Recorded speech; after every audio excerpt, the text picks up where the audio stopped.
Dear brothers and sisters,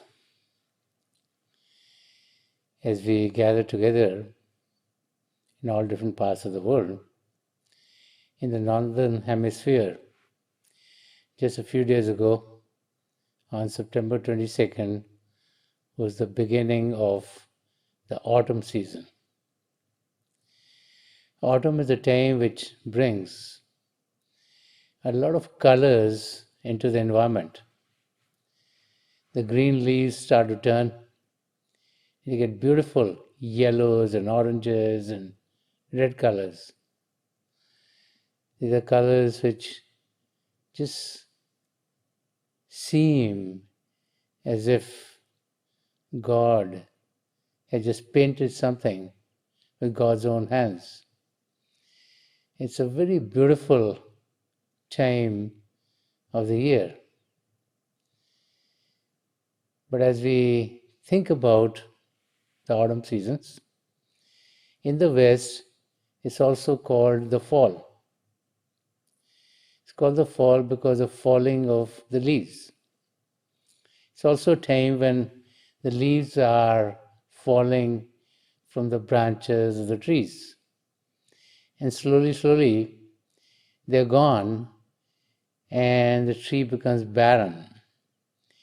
And what is very interesting is that with the beauty of the autumn season, you also see the difficulties and the pain of seeing the leaves fall. And that is what life is all about. In life, we have moments of happiness intertwined with moments of sorrow. And many people are unable to deal with that. Because we as a human being want everything to be happy for us. We want things to go in a manner in which we want them to go. And then we find that sometimes things happen as we expect, which give us great happiness. If we do well at school, if we do well at our work, if our sports teams are winning, there are many areas which give us happiness. But intertwined with them are moments of sorrow. We might have a sickness in the family. We might have difficulties in our relationships. We might find we are going through a financial downturn. And so, as life goes by, we find that there is always sorrow which seems to be there during the times which we think we are going to be happy. So there's an interesting anecdote that I'd like to talk about. This is from the old times, and a giant was walking down a road. And as the giant is walking down this road, all of a sudden he hears a voice saying, "Stop!" And he looks around, and at his eye level he doesn't find anything. And then he looks down, and he sees a very small being. And so the giant looks at the being and says, "Who do you think you are to stop me?" And the little being says, "Sir, I am sadness. And I have a brother whose name is happiness."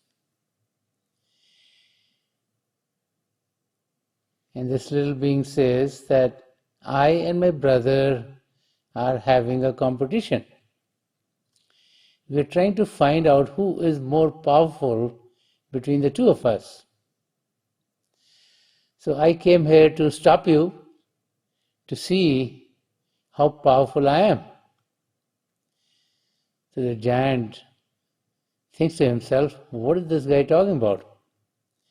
He takes his arms and he goes like this. and the little being is knocked down on the ground and is unconscious. And the giant just goes around him and keeps on going on his way. This being is now unconscious and sometimes passes by.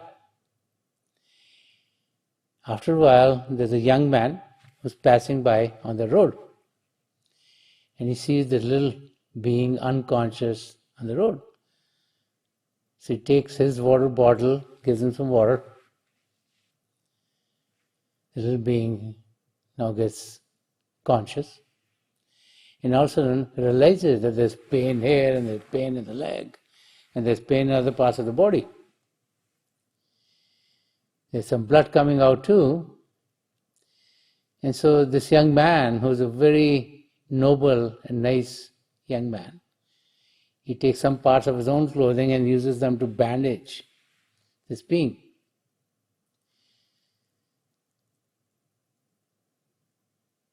Also, the young man has some food with him, which he gives to this being to eat. And so slowly, the little being is now coming on his own. So the young man says, "Who are you? And why are you lying here in the middle of the road?" So this being says, "My name is Sadness.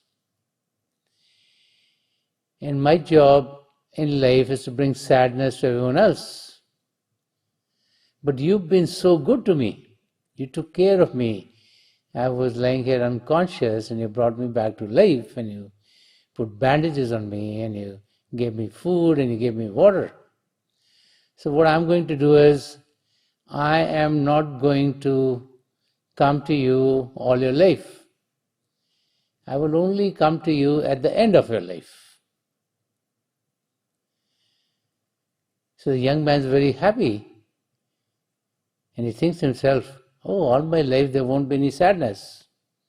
And very happily he goes on his way, and the young being and the other little being goes on his way. So as time passes, this young man got married, had his own kids, and his family is growing, he is working. He realized that as his life was going on, things seemed to be reasonably good. And then he got into middle age. And then all of a sudden he realized that the job that he had was a job in which he was not getting promoted. So he went and talked to his boss, but the boss told him the difficulties in trying to promote him. So now he's getting a little unhappy. He's getting sad. And then a few more months passed by, and he realized that difficulties came between him and some of his family members. So he got a little more sad. And a few more months passed by, and he's getting older and older. And they realized that, the pains in the body, he's getting sick and he's being ill, and sometimes there's pain in the back and there's pain in the legs. So he starts to think to himself, the sadness told me that it would not come to me till the end of my life. And I don't know what happened. And so he's going through this rough time. And all of a sudden, one day, sadness appears to him. And so the young man who's now grown old, when he looks at sadness, says, "You promised to come to me only at the time of my death. So why are you here?" And sadness said, "Oh, this is your time of death. And that's why I came here." So the young man said, "You said you're not going to be coming to me all my life. But I had this problem financially, I had this problem emotionally, I had this problem physically. And you did come." So sadness said, "I lie. I don't tell you the truth all the time. That was a good thing for me to say. I and my brother Happiness are having a competition. And so I was planning not to come to you, but then I saw that my brother Happiness came to you too many times. Happiness was trying to prove that he was stronger than me, that he had more of an effect on human beings than I did. And he said, this is why in the early part of your life you were so happy. Because I had told you I won't come, but slowly I started to realize that Happiness is coming to you so many times, that Happiness is then going to come to me and tell me, see, I am stronger than you. And so Sadness said, this is why later on in your life I started to visit you too. And it was then that young man who had gotten older realized that whatever we might hear in life from anyone, that for us to be able to be happy all the time is not possible through the help of any other physical being in this world. And so when we start to think about it, how can we be truly happy? We go read our scriptures, we read the writings of the great saints and mystics, and they all talk about us being eternally happy. So we wonder, how is it possible for us to be truly happy? And then, as we start to understand the writings of the great saints and mystics, we realize that all of them are telling us to first focus on who we truly are.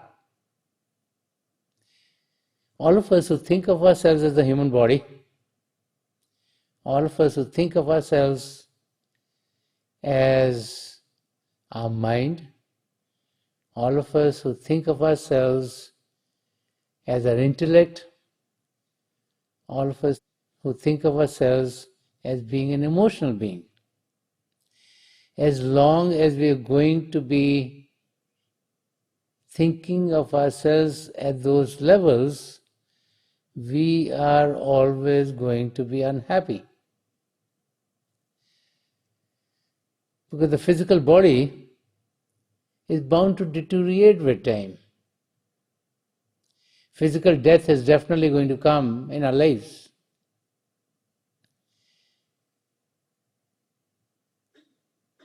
Financial states of each and every one of us would have many ups and downs. There will be times where things would be very difficult for us financially. There will be also times when our relationships would not be as we would like them to be. And there's this saying that generally the greatest pain comes to us from those who we love, those who we are close to. And so if we remain at those levels, we will always be experiencing sadness. The key to being eternally happy is to realize who we truly are. The realization that we're not the body, the realization that we're not the mind, the realization that we're not our intellect. That in reality, we are soul. We are a conscious being. We are a part of the Creator. We are full of the love and light of the Creator. And how does one have that realization? As long as we live at the level of our physical senses, we will always experience ourselves as a physical being. as long as we interact with everyone else who we experience through our physical senses, we'll always have emotional experiences with others. As long as we think of ourselves as being this physical body, we will always try to take care of it to the best of our capabilities by having enough finances to be able to provide for ourselves and our families. And as long as we remain in those states, there will always be pain, there will always be sadness, intermingled with some moments of joy. But for us to be totally in a state of happiness and joy, we need to experience ourselves at the level of our soul. And that happens as we meditate. Meditation is nothing more than taking our attention from the world outside and focusing it within ourselves. Why do we focus it within ourselves?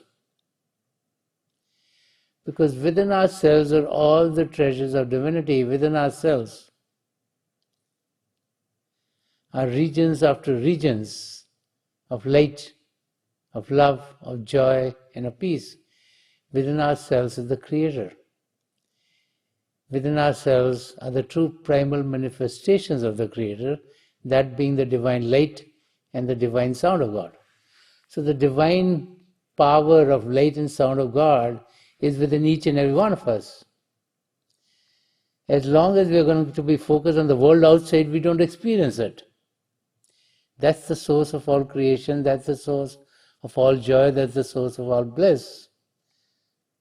Because God is an ocean of happiness.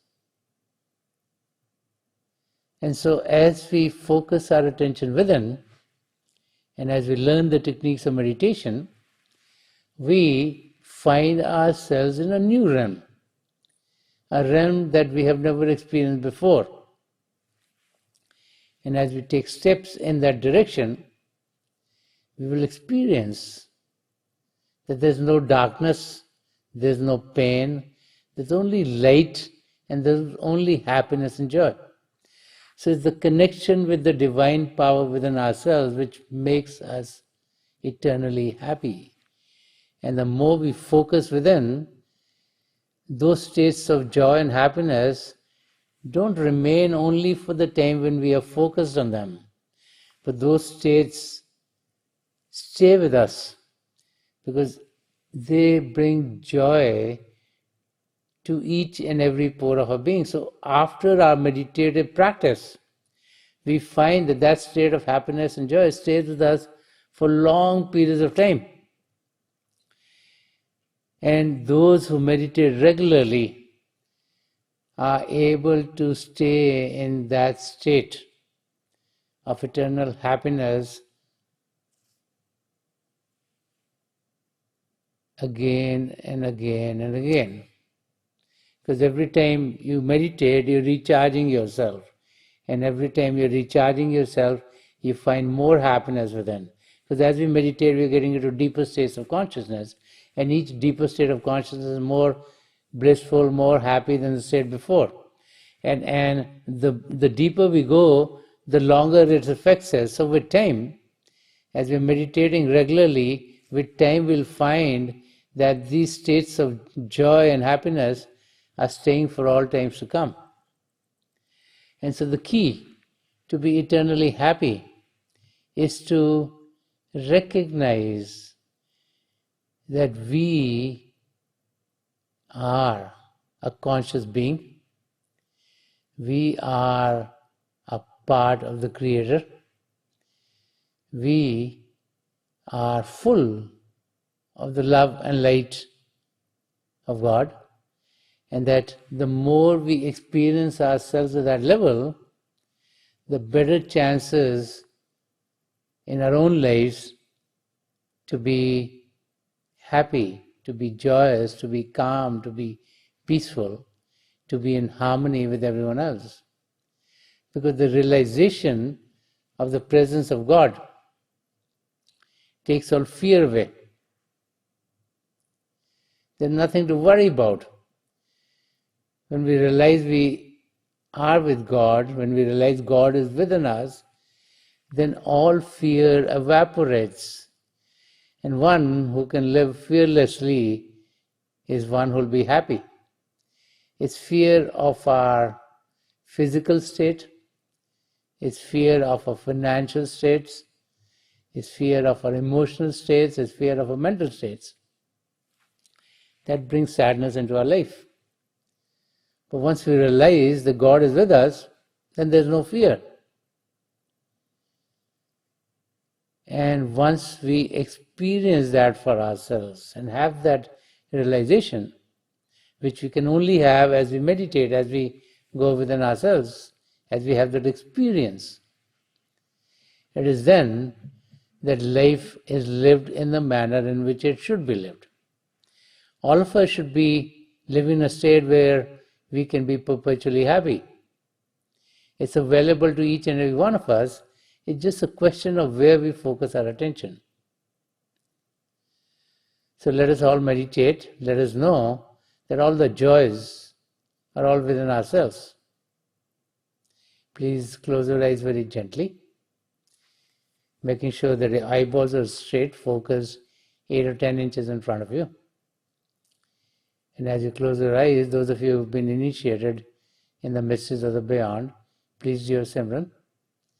Those of you who are new here, please repeat any name of God that you feel comfortable with. This repetition of God's name should be done mentally and not out loud. I pray to God Almighty and to the three great spiritual masters of the past century, Hazur Baba Sawan Singh Ji Maharaj, Param Sant Kripal Singh Ji Maharaj, and the gracious spiritual master Sandarshan Singh Ji Maharaj, to help each and every one of us connect with the divine power within and to experience the divine light in its effulgence. I will be sitting for a few minutes. I'll be getting you out of this meditative state at that time, and my best wishes are with each and every one of you.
Please leave of, छोड़ दीजिए जी।